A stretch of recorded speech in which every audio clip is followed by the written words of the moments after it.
Hi, my friends. How are you guys doing tonight? I'm doing pretty good. We left where we were last night and we're back up going towards up north. So I'm still on Vancouver Island and still loving van life.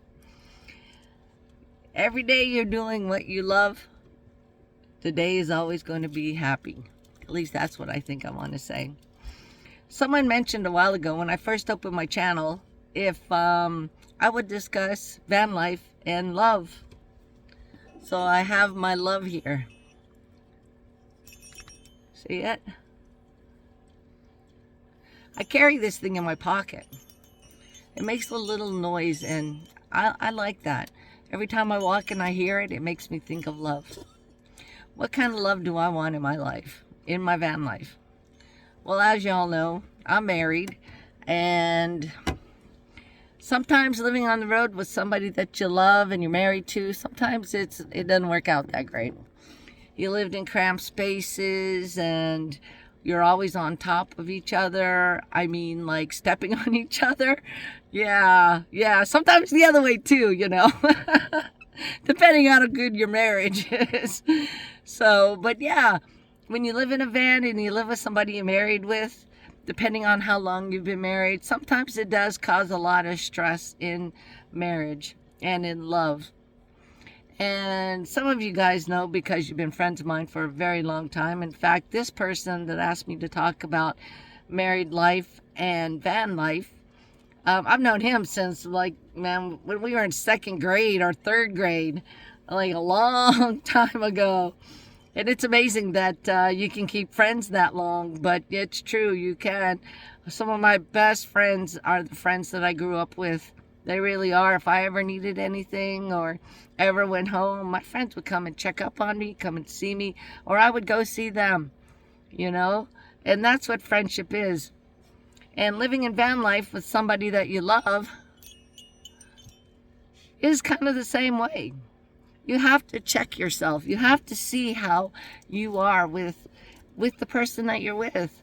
I mean, if you're young and it's your first love, things are going to be difficult, that's for sure, because love is confusing no matter how you think about it.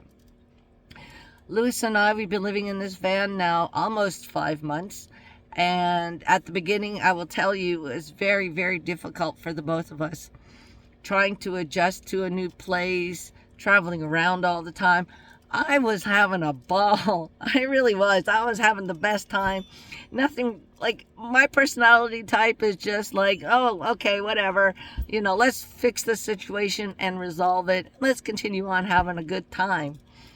That's the way I think about things. And for me, this is the way that I've always lived my life. I don't believe there's anything that you can't work out. A little bit of talking and see where you go. That's what I think. Lewis, on the other hand, he's a little bit different, as most partners are, or most husbands. I don't know if there are husband and wives that are identical to each other or they're opposites. But Lewis and I were definitely opposites. Lewis had a hard time adjusting to the small space and adjusting to the furry family. We lived in a house previously to this, and the furry family had a yard, a big yard they could play in, and had a living room, a huge living room they could sleep in. And so they had never really slept with us in the bed. Now, before I met Lewis, Rocky, Daisy, Lucy, and Rosie all slept in the bed with me. I was single, and it didn't bother me. Rocky's been sleeping in the bed with me since he was a pup. So is Mama Daisy and Lucy and Rosie. So for Lewis, this is a new thing, but for me, it wasn't. So living in this van and having the furry family definitely caused him some stress. And still living in a van with the furry family causes him stress. I deal with the stress. I have been with them for so long that it's not even stressful to me. They're part of my family, and nothing they do really bothers me. I love them. I really do. They are my family. I call them my little angels. And sometimes Lewis says, no, they aren't little angels. Well, sometimes they're not. Rocky, he's old. He's half blind, and if he can take a pee, I'm happy, because he's an old guy, and sometimes he'll just pee on the floor, but old people do that. That's why they have depends for grown-ups. And he's an old guy. They don't make depends for Rocky size. I don't even think they make them for dogs. So, things like that happen. And I think about that when we live in this van. Lewis, on the other hand, is different. He doesn't see the fact that he's old and he has accidents, and, it frustrates him. I think that's one of the big differences that we have when it comes to love. I love my furry family unconditionally because I've had them so long. And Lewis is new to the situation. We've only been married a few years, so it's really an adjustment for him. He's never actually really owned a dog for a long period of time, so dealing with them is hard for him. Okay, so there is one aspect. If you have a furry family and you live in a van and you're married, that's an obstacle that you have to go through. Another thing would be space. Now, we came from a 3-bedroom house, okay? And we had a lot of space in this 3-bedroom house, lots of space. And so we could do whatever we wanted to. I had an extra room to put stuff. He had an extra room for his junk, and then we move into the small van. So now he's got a place to put his stuff in one spot. I have a place to put my stuff in one spot. He has the whole front end and I have the whole back end. And then everything in the middle is stuff that we share, like the dishes, cooking. The bed here is in the back, and it's almost the queen, so it's pretty large. And during the day, we put it back into 2 bench seats, and that way we can sit back here together and, watch videos, talk online, or whatever we feel like doing. So that's another issue that we have when it comes to being married and living in a van. Another issue would be where we go to the bathroom. Like when you live in a house, you have a toilet. And it's not like Lewis and I have been married for 20 years and you can do everything you want in front of your partner, So that's been an adjustment, having to use the washroom in front of him. So I found that a little embarrassing at the beginning, So I don't know about you guys, but I found it hard to, use the bathroom. But it is something that we have to do, so I had to make an adjustment to do it. Sometimes we don't have the benefit of running into a store and using the washroom, so we do have to use the porta potty that we have. And that's what it's there for. So, yeah.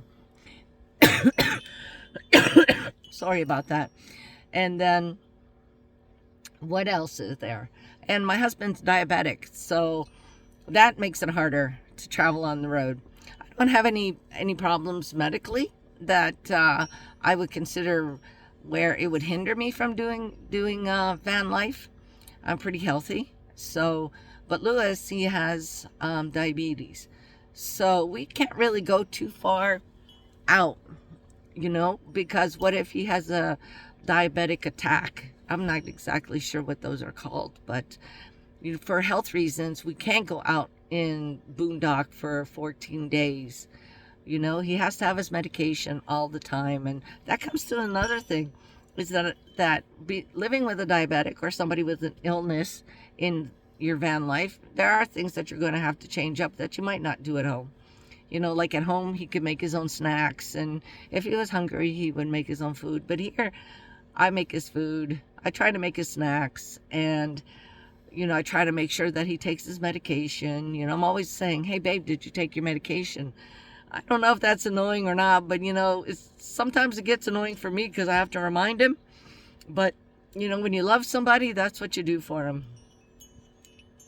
Love. Another thing, I think that's everything that I covered. I love my husband, and I work hard to be with him. And whatever it takes for him to live with me in van life, that's what I will do. I don't mind it. But Lewis, on the other hand, his personality is completely different than mine. He's here because he loves me. I can say that, because he's completely opposite than me. I don't know if I would have followed him to do his dream. I probably would. Actually, I'm lying. I did. I stayed where he was, and I did what he wanted me to do, and I tried to be happy about it, but no, I decided, that I needed to do what I needed to do. So I don't know who's in the wrong here or who's in the right, but right now everything is working good. Having a marriage and living in a small space takes work. It's not easy. Now, this past summer, I watched something about these two young kids that went somewhere in the U.S. in a van, and the outcome of their situation was just terrible. And I think the problem was that they were both too young to try to do this kind of life, and they didn't really know a whole lot on how to deal with problems. So, learning that kind of stuff before you do van life, I think, is important before you try to get into a van with somebody else. And also, before you get in a van with a dog, be sure that you know what you're getting into with a dog. That's what I would say. Because I did watch this other video and I didn't get to finish telling you that this person had gotten a dog to be a security dog in the van. But I don't think they had that dog before van life. And they were not able to deal with it. Well, dogs take a lot of work. I mean, they're like people. You have to take them out to use the washroom. You have to take them to train them so they don't pee all over the floor. Every day you have to do something with them because they're just not animals. They become part of your family. So, okay, well, here's the love. If you want some love, get one of these things and put it in your pocket. And every time you hear it chiming away, then you'll think about love. And they say, if you build it, they will come. And I hope to keep my love with me the whole entire van dream. So that's it for now. If you haven't subscribed, give me a thumbs up and subscribe to my channel. And if you have anything that you want me to know, write it in the comments. If you want me to discuss something, let me know. And I don't know if I covered this topic the way that my friend wanted me to cover it, but I did the best that I could. All right, you guys have a really good night, and I'll see you later.